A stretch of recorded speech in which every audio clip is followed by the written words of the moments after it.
Hello, everyone.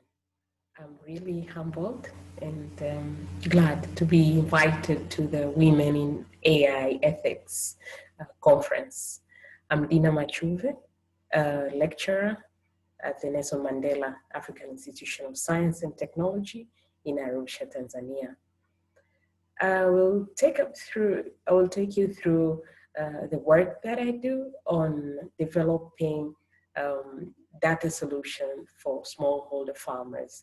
Now I currently work with poultry farmers. My journey in AI began in 2016 during the Data Science Africa Summer School and Workshop that was held in Kampala. It was really a humble beginning because by then I never knew what Python is about and data science. And it was my mentor who really insisted that I travel to Uganda to attend the Data Science Africa. And since then, I've never turned back. And I'm really working closely with the very good people on this journey, developing capacity of data science in Africa.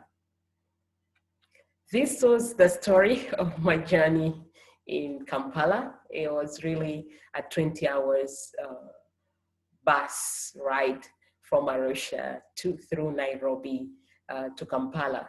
So I was really, it really shocked Neil. Neil is the advisor on one of the advisory board members of the Data Science in Africa, and he tweeted about our story, and Mata responded that really education changes the world and unites to give a better future to the young generation. And it really, I'm a testimony until today about that. And I'm also a board member of Data Science Africa since 2017. And we are really having impact across the continent. And this was in the Data Science Africa in summer school and workshop in Abuja, Nigeria, where we had one PhD candidate who attended all the DSA sessions with her 4-month-old son. And that's what Neil is holding him. And she was very active, highly inspired, and she's doing really well. And she has very big impact as well at high university. Since DSA in 2018, she has managed to publish papers on her work on ML research and impacting others as well in Nigeria. And we really, really value the collaboration of the different movements to build capacity in AI in Africa. This is Timnit. Timnit, the co-founder of Black in AI. And these two ladies are now both lecturers at University in Africa. Then when they met Timnit, they were students. I happened to supervise Nema. Nema is graduating in August 29th at my university with a PhD. And her research work has focused on developing prediction models for student dropouts in Tanzania, which is really a problem, especially for female students.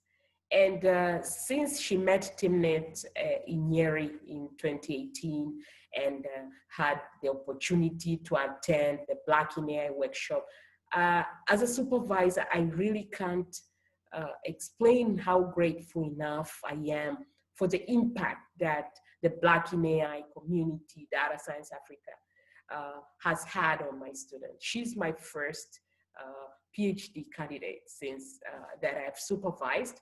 And I'm really proud to testify of the impact of the collaboration with women in the West doing AI. it really has a remarkable impact.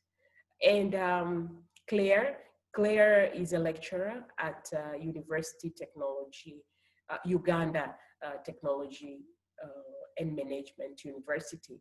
And she's doing really great work in AI. And when I met her for the first time in 2016, she was only a master candidate then, but now you can see the way she has transformed, and now we are really close collaborators on Data Science Africa, and we work very closely. And I also want to acknowledge Elaine Soisi. She's assistant professor of global health at Boston University. She also attended Data Science Africa for the first time in Abuja in 2018. And this man close to her is Ghanaian.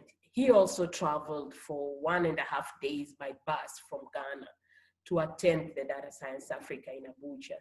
And Elaine was really inspiring. She gave inspiring talks to the students on data science, and as well as a lot of tutorials. And we also had an inaugural workshop at my university where she visited and gave a training workshop on research writing, scientific research writing, and it has had impact on the students I supervise and even the other students at my university to write publications, because we are really underrepresented in the scientific community when it comes to publications. I equally really recognize the contribution of Radia Abebe, also co-founder of Black in AI, and also co-founder of the Mechanism Design for Social Good initiative, which also really conducts high-level research that fosters inclusion for the underrepresented community. And I had the opportunity to attend the MD4SG workshop last year in Phoenix. So it's through these collaborations, and I really want to insist that we really have to build and strengthen them. When we work together with the women in the West who are successful in AI, together with us in Africa, who are based in Africa, the impact is really massive, and really we are able to really be able to communicate our research and really conduct meaningful work in the continent. Now, on my work, which really is in line with the society and sustainability pillar of the Women in AI ethics, I work towards developing a poultry application for good. And the main thing I really chose the poultry sector is predominantly female in Africa. And it's really, poultry is a food security, provides food security for families. And I work with ladies. I'm really proud of Hope, who is a master's candidate at my university. She's doing her research in developing this tool. And I also collaborate with Ezine, who is a PhD candidate in statistics at Duke. And I met Ezine through the Mechanism Design for Social Good initiative. Yeah. And together we've worked hard. Initially I started with Ezine. We worked hard to really improve this idea, and the MD4SG community helped us to polish the idea, and eventually it got funded. We got funded last year by the Organization for Women in Science for the Developing World. It's really a great organization that empowers women from the developing world. The head offices are in Italy. So we are working together with the team of the 3 ladies to realize this project until next year. And Tanzania, which is really our focus area initially on this work, experiences low productivity in poultry, and this is mainly attributed to diseases. And also we lack data on poultry. Although the sector is large, we have over 36 million poultry in numbers, and the households that maintain these poultry, about 4.6 million. In our country's population is 56.4 million. So it's really a significant sector that needs to have high productivity. It supports more than 4.6 million households. And my friend Eliza, she's a modern poultry farmer, and she owns between 3,000 up to 3,000 chickens. But she normally uses paper-based means, as many farmers, and those who at least use technology mainly use spreadsheet like Excel for keeping records for their enterprises. And majority also use social media platforms such as Facebook, WhatsApp to address their needs for information on poultry. And whereas rural poultry farmers, they own a smaller number of chickens, 3 up to 20, and they hardly keep records for their poultry enterprises. They mainly rely on the word of mouth from neighboring farmers when it comes to issues related to diseases or market for their poultry products. And poultry diseases, which is our focus, is economically significant, and the 3 diseases of Salmonella, Newcastle, and Coccidiosis are very significant, and they really cause great losses to farmers.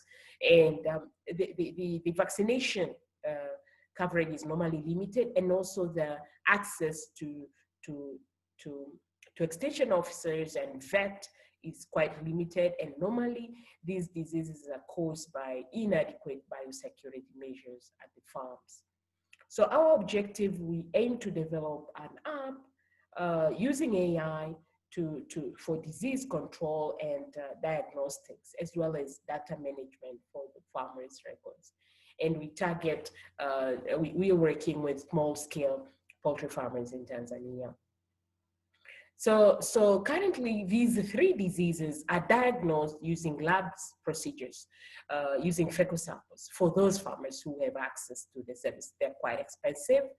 And also, so currently people normally rely on clinical science, and that's normally late, and it can cause a lot of losses.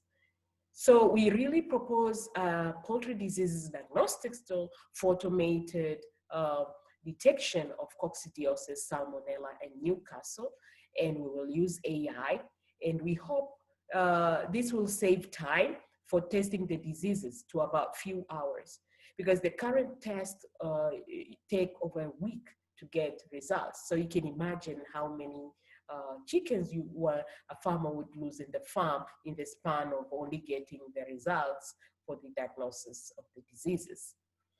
And so far, this is the data set we have collected so far. We collect fecal samples and the fecal sample images and the samples as well for lab testing. So we have a total of 1,630 samples and images, and the images only that we have are 1,211 distributed over the 4 classes of healthy chickens, Coccidiosis, Salmonella, and Newcastle. This is how we conduct our field work. There's me and Hope at a poultry farm collecting fecal samples on these small zip bags, and I also take, and at the same time I take images of that fecal sample, and this will put it on a cooler box on transit to the lab for confirmatory tests. So the ethical issues that we currently face at the farms is building trust with farmers. When we were planning the project, these were not were not really on the table on our paper that we were expecting. So really, we're working on addressing them. So the challenge of building trust with these farmers when you visit their farmers are frustrated. They have their flocks dying, so convincing that farmer that you're really working towards developing a tool that will help them diagnosing early before they get such a big loss is quite a challenge. So we work very closely with the vets and who accompany us to the farm, and so we normally make the appointment early, and you still, when you arrive, you still have to explain what the task is about and what eventually you expect as the output. And at times, farmers refuse their photos to be taken. So at times, you only collect up to only 70 samples a day, at most 100. So and it's a challenge to distribute the team to visit multiple farms at the same time, because the vet and the extension officers are limited in number too, and they have to accompany you. So we really are working hard to address this issue. And so we aim to take this issue of building trust with farmers for further research. How are we going to solve it using game theory to have it really make sure that the farmers do not bring resistance when they're visited. And so we also have really conduct consultation with the vet on suitable approaches to approach farmers at these infected farms. And normally we provide vaccine and also educate the farmers on the clinical signs of the diseases. And the vet normally leaves their contact at the farm with the farmer. In case of anything else, they can always call them. So that's really what it means, taking up to 4 hours at a single farm when collating the data. Thank you. And I'm really inspired and I'm really honored to have the opportunity to talking to you at this Women in AI Ethics. We really recognize your work, and I'm highly motivated to continue working and collaborating with the women in this forum. Thank you very much.